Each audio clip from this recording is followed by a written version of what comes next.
The dust hung thick in the air as Maria stumbled through the canyon, her breath coming in ragged gasps. 3 days she'd been running now, 3 days since she'd escaped from the reservation, where the soldiers had tried to hold her people like cattle. Her feet were raw and bleeding, wrapped in strips torn from her buckskin dress, and hunger gnawed at her belly like a living thing. She could hear them behind her, distant but persistent. The cavalry didn't give up easy, especially not when one of their prisoners slipped away in the night.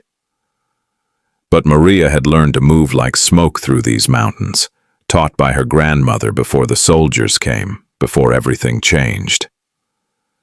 As the sun began its descent, painting the sky in shades of crimson and gold, she spotted a ranch house nestled in a small valley below. Smoke rose from the chimney, promising warmth and perhaps food. It was dangerous approaching a white man's home, but she had no choice. Her strength was failing, and if she didn't find shelter soon, the desert would claim her before the soldiers ever could. The rancher was mending fence posts when she emerged from the scrub brush like an apparition. He was younger than she'd expected, perhaps 30 years old, with sun-weathered skin and careful eyes. His hand moved instinctively toward the rifle leaning against the fence, but he didn't grab it. Instead, he studied her, taking in her torn clothing, her exhausted stance, the desperate pride still burning in her dark eyes. "Please," Maria said in halting English, the word foreign on her tongue. "Help." For a long moment, he said nothing. She could see him weighing the consequences, understanding immediately what she was, where she'd come from. The cavalry had been through these parts just yesterday, asking questions, showing wanted notices. But something in her face must have moved him, because he finally nodded slowly. "Come inside," he said, quickly, before anyone sees. His name was Thomas McCready, and he'd inherited this small ranch from his father 2 years ago. He lived alone, he explained as he set a plate of beans and cornbread before her, his wife having died of fever the previous winter. There was a sadness in his voice when he spoke of her, a loneliness that Maria recognized in herself. She ate slowly, forcing herself not to devour the food, though every fiber of her being screamed for her to fill the aching void in her stomach. Between bites, she told him her story, the words coming easier now.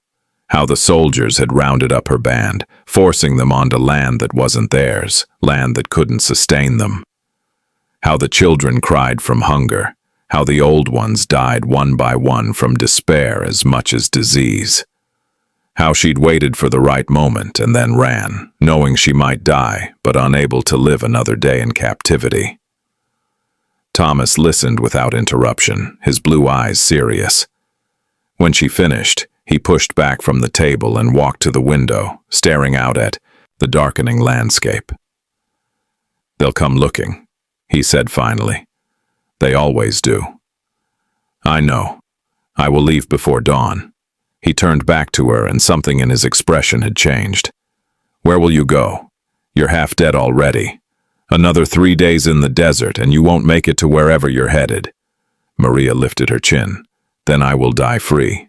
Or," Thomas said slowly, "you could stay, at least until you're strong enough to have a real chance." She stared at him, searching for the trap, the trick.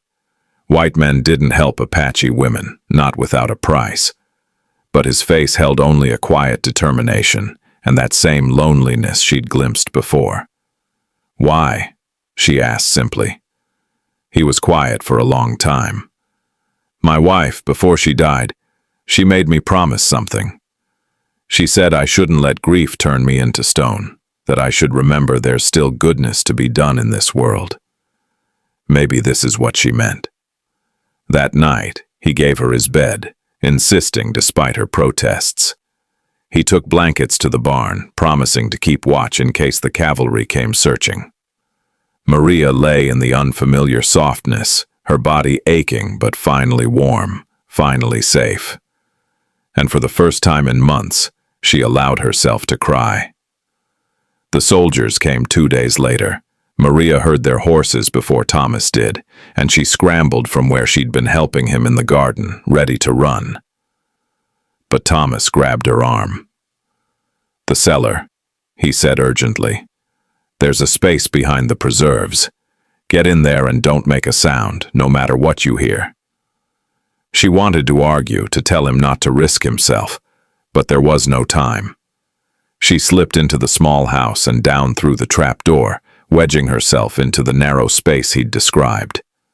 Above, she heard the cavalry arrive, heard their captain's voice demanding to know if Thomas had seen a fugitive Apache woman. "Can't say I have," Thomas replied, his voice calm and steady. "Been pretty quiet out here. Mind if we search your property? Be my guest, but I'm telling you there's nothing to find." For 20 agonizing minutes, Maria listened to boots stomping through the house, through the barn, heard them moving things, opening doors. One soldier, though, even came down to the cellar, and she held her breath until her lungs burned, pressed back into the shadows. But he didn't see her there, behind the rows of preserved vegetables. And finally, they left. Thomas waited a full hour before opening the cellar and calling her up. When she emerged, she found him sitting at the table, his hands shaking slightly. "You lied for me," she said, stunned. "If they discover this, they will hang you." "Then I guess we better make sure they don't discover it," he replied with a crooked smile that didn't quite reach his eyes. Days turned into weeks. Maria regained her strength, helping Thomas with the ranch work. She knew the land in ways he never could, showing him where water ran beneath the surface, which plants could sustain livestock through drought, how to read the weather and the behavior of birds and the smell of the wind. In turn, he taught her more English, shared his books with her, treated her not as a fugitive or a savage, but as a person, as an equal. They didn't speak of the future. It hung between them, unacknowledged, that strange and fragile thing growing in the silence of shared meals and long days working side by side under the endless sky. One evening, as they sat on the porch watching the sunset, Maria finally broke the silence. "Thomas, there is something I must tell you."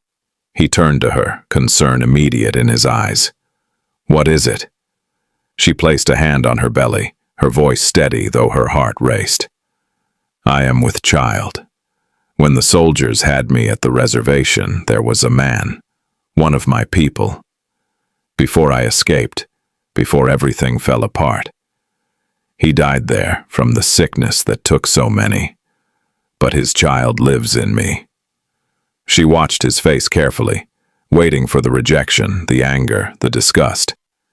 Instead, after a long moment, Thomas simply nodded. "How far along?" 3 months, perhaps 4. I was not certain until recently." He was quiet, staring out at the horizon where the last light was fading. When he finally spoke, his voice was soft. "A child. There hasn't been a child in this house since I was born here myself." "I understand if you want me to leave," Maria said, though the words hurt to speak. "You have already risked so much." "Leave?" Thomas turned to her, and in his eyes she saw not rejection, but something else entirely, something that made her breath catch. "Maria, I don't want you to leave. I haven't wanted that for weeks now. I just didn't know how to say it." He took a breath. "When you came here, half dead and desperate, you reminded me that life goes on, that there's still something worth fighting for in this hard world. And now you're telling me there's going to be a baby." He reached across the space between them and took her hand, carefully, giving her every chance to pull away. She didn't. "Stay," he said, "both of you. Let me help you raise this child. Let me give you both a home. The soldiers, let me worry about the soldiers. We'll say you're my wife, that you came from back east after my first wife died. Your English is good enough now to pass. We'll make up a story, create papers if we need to. This ranch is remote enough that most people don't ask too many questions. You would do this? Maria whispered. You would claim another man's child as your own. That child is going to need a father, Thomas said simply. And I find that I very much want to be that father, if you'll let me. If you'll stay. Maria thought of her grandmother, of the stories she'd told about Coyote and Crow, about how the world was always changing, always surprising, how survival sometimes meant adapting in ways you never expected. She thought of the child growing inside her, the child who would need protection, love, a chance at life. She thought of this quiet man who had risked everything for a stranger, who looked at her not with pity or possession, but with respect and something deeper, something that had been growing between them like grass pushing up through hard-packed earth. I will stay, she said finally. We will stay. But Thomas, this will not be easy. There will be questions, suspicions. My people and yours, they do not mix easily. No, he agreed. It won't be easy. But the things worth doing rarely are. As night settled fully over the ranch, Maria allowed herself, for the first time since the soldiers came, to imagine a future. Not the future she'd planned, not the life she'd expected, but something new. A child who would grow up knowing both worlds, a home built not on what was owed or expected, but on choice and courage. A partnership forged in desperation, but sustained by something far stronger. We're going to have babies, she said softly, using the plural because somehow she knew this wouldn't be the only child, that this strange new family they were creating would grow and persist despite everything against it. Thomas smiled, a real smile this time, and squeezed her hand. Yes, he said. I suppose we are. Above them, stars emerged one by one, the same stars that had guided Maria through her desperate flight, now witnesses to this unexpected refuge she'd found. The night was cool, but not cold, and from somewhere in the darkness came the cry of a coyote, wild and free and full of impossible survival. Tomorrow would bring its own challenges. There would be more close calls, more lies to maintain, more moments of fear that discovery would tear apart what they were building. But tonight, sitting on the porch of the ranch house, a fugitive woman and a lonely rancher had found something neither had been looking for, something neither had dared hope for in this harsh and unforgiving land.